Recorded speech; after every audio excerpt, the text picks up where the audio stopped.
कहते हैं कि इंसान पैसे के लालच में इतना ज़्यादा अंधा हो जाता है कि वो उस पैसे को कमाने के लिए, उस पैसे को हासिल करने के लिए वो किस तरह का, कब, कहाँ पे, किसके साथ कैसा कदम उठा ले जाएगा, ये उसे भी मालूम नहीं होता है। और जिसको सुनने के बाद ऐसा महसूस होता है कि मानो वाकई में अब दुनिया अंत के बहुत ही ज़्यादा करीब आ चुकी है। कहते हैं ना कि ये एक कलयुग का ज़माना है, और वाकई में इस कलयुग के युग में ऐसी ऐसी समाज में घटनाएं घटित हो जाती हैं जिस पर आसानी से भरोसा करना भी बहुत ही ज़्यादा मुश्किल हो जाता है। आज आप लोगों के बीच में मैं ऐसी ही एक घटना आप लोगों को सुनाने जा रही हूँ, जिसको सुनने के बाद वाकई में आप ये सोचने और कहने पर मजबूर हो जाएंगे कि क्या ऐसा भी कोई कर सकता है। तो इस कहानी को सुनाने का उद्देश्य किसी की भावनाओं को आहत पहुंचाना या ठेस पहुंचाना नहीं था, समाज में लोगों को जागरूक करना है। तो आज की ये जो घटना है, ये घटना ऐसी है कि एक सगा भाई अपनी ही सगी बहन से कुछ पैसों के लिए शादी कर लेता है, शादी के बंधन में बंध जाता है। आदाब, सत श्री अकाल, नमस्ते। मैं हाजिर हूँ फिर से एक नई सच्ची घटना के साथ, और मैं आप लोगों को ये जो घटना सुनाने जा रही हूँ, ये घटना है उत्तर प्रदेश में एक ज़िला पड़ता है बलिया ज़िले का एक इलाका पड़ता है मनियर।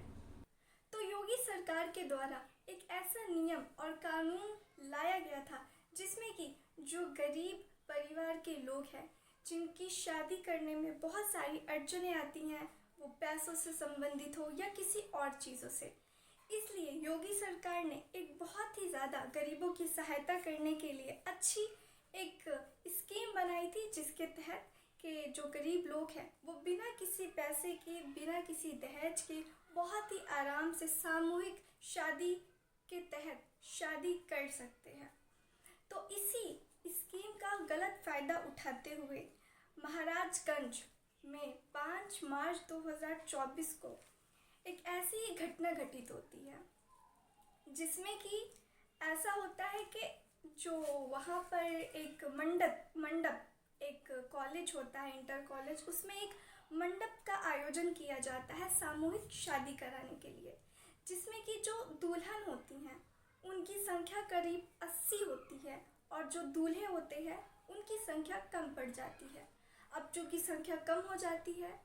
तो जो शादी कराने वाले लोग होते हैं वो लोग अब गांव-गांव में जा कर के लोगों को पकड़ पकड़ के लाते हैं और कहते हैं कि अगर आप ये शादी जो है वो कुछ घंटे के लिए, आप 2 घंटे के लिए चलते हैं, ये काम करते हैं, आपको इसके 2000 रुपये दिए जाएंगे। अब जाहिर सी बात है, एक गरीब मजदूर जिसको दिन की पूरी मेहनत करने के बाद शाम को 500 रुपये मिलते हैं, अगर वो अचानक से उसे पता चले कि उसे कोई काम करने के एक दिन के 2000 मिलेंगे, तो वो बहुत ही आसानी से तैयार हो जाएगा।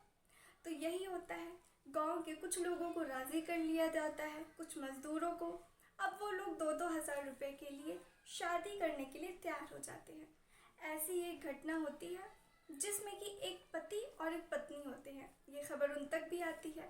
तो जो पति और पत्नी से कहा जाता है शादी करने के लिए फिर से,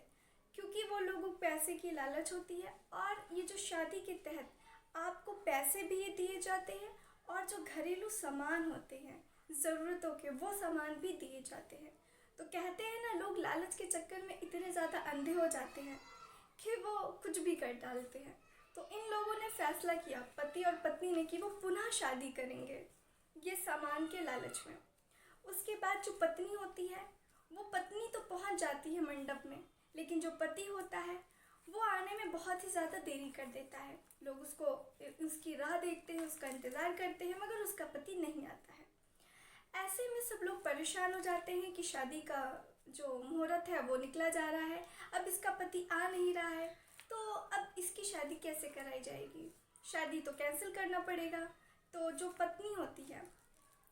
वो अपना दिमाग लगाती है, और उसके बगल में उसका भाई होता है, तो वो कहती है और जो लोग होते हैं वो भी कहते हैं कि काम करो, तुम अपने भाई से शादी कर लो, इसको मंडप में बैठा दो,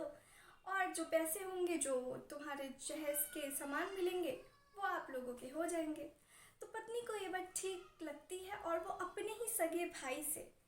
वो विवाह वो विवाह कर लेती है। वो उसका जो सगा भाई होता है वो जाता है, दूल्हे का कपड़ा पहन के, दूल्हे का सेहरा लगा के, अच्छे से प्रॉपर दूल्हा बन के वो मंडप में बैठ जाता है और अपनी ही सगी बहन की मांग में सिंदूर भरता है, मंगलसूत्र पहनाता है, बकायदा 7 फेरे लेता है और एक पति पत्नी के रिश्ते में बंध जाता है। आजकल तो वीडियो का ज़माना है ही, कहते हैं ना कि जिसके हाथ में मोबाइल है वो पत्रकार है। तो वहाँ पे एक व्यक्ति था, वो वीडियो बनाता है, वीडियोग्राफी करता है, वो जो शादी हो रही थी, और ये बताता है कि देखिए हमारे योगी जी किस तरीके से गरीबों की सहायता कर रहे हैं, जो लोगों के पास पैसे नहीं है शादी करने के लिए, वो किस तरीके से योगी जी उनकी मदद कर रहे हैं, और किस तरीके से उन लोगों की बिना किसी भी मुश्किल पड़े हुए, किसी अड़चन के, कितने अच्छे से शादी करवाई जा रही है यहाँ पे। ये वो जो आदमी होता है, ये कह करके वो उन पति पत्नी यानी कि जो असल में बहन होते हैं, उनकी वीडियो वो अपने इंस्टाग्राम पे, फेसबुक पे और यूट्यूब पे हर जगह डाल देता है। अब वो वीडियो धीरे धीरे वायरल हो जाती है। अब जब ये वीडियो वो लड़की और वो लड़का यानी कि भाई बहन के घर वालों के गांव तक पहुंचती है, और जब वो उसके पति के गांव तक पहुंचती है, तो ये लोग देख के काफ़ी ज़्यादा हैरान हो जाते हैं कि ये जो लड़की है, दरअसल ये लड़की और लड़का जो शादी कर रहे हैं वो तो भाई बहन है, और ये लोग शादी कैसे कर सकते हैं। ये खबर फिर पुलिस चौकी में पहुंचती है, और फिर जो वहाँ के थानेदार होते हैं और जो पुलिस लोग होते हैं वो लोग जाते हैं जहाँ पर शादी की गई थी, वहाँ के थाने में जाकर के ऐसे ऐसे बोलते हैं कि इस नाम की FIR हुई है, दरअसल ये लोग भाई बहन हैं। और जो लोग वहाँ की शादी करवाते हैं वो लोग ये सोच के परेशान हो जाते हैं कि हमने तो सब कुछ अच्छे से बंदोबस्त किया था, सारी चीज़ें की थी, फिर ये क्या हो गया, इसमें ये इतनी गड़बड़ी कैसे आ गई। फिर मामले की जांच पड़ताल चलती है, तो जाके ये बात सामने आती है कि दरअसल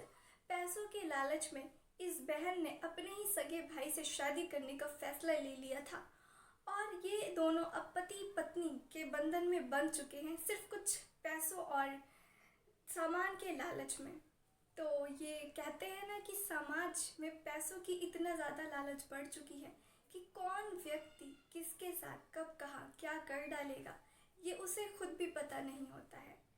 और जब ये खबर योगी सरकार तक पहुंचती है, तो वो भी काफ़ी ज़्यादा हैरान और परेशान हो जाते हैं कि मैंने ये जो स्कीम चलाया था, इसको जो मैंने लागू किया था, ये तो मैंने गरीबों की सहायता करने के लिए किया था, अब लोग इस चीज़ का कुछ इस तरीके से फ़ायदा उठाएंगे, ये वाकई में योगी जी को भी कहाँ मालूम रहा होगा। तो ये थी आज की घटना। मेरा इस घटने को सुनाने का उद्देश्य किसी को भी परेशान करना नहीं था, बल्कि आप लोगों को जागरूक करना था।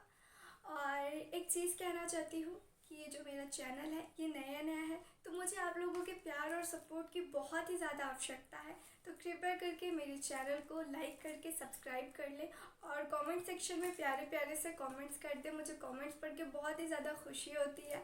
तो मिलती हूँ फिर ऐसे ही सच्ची घटनाओं के साथ, और मैं अपने चैनल पर ऐसे ही सच्ची घटनाओं की वीडियो बनाकर डालती रहती हूँ। तो आप लोग से यही कहना है, आप लोग खुश रहें, सावधान रहें, सतर्क रहें। मिलते हैं फिर किसी नई वीडियो में, तब तक के लिए धन्यवाद।